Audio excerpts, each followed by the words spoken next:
So hello guys, in this video I will show you how to change language on PayPal account. So first of all, you guys will need to open any web browser, and on that web browser you guys will need to open paypal.com and log into your account. After that, you guys will need to select this settings icon which is on the top right corner.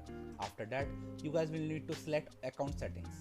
Now scroll down on your left and select this website payments.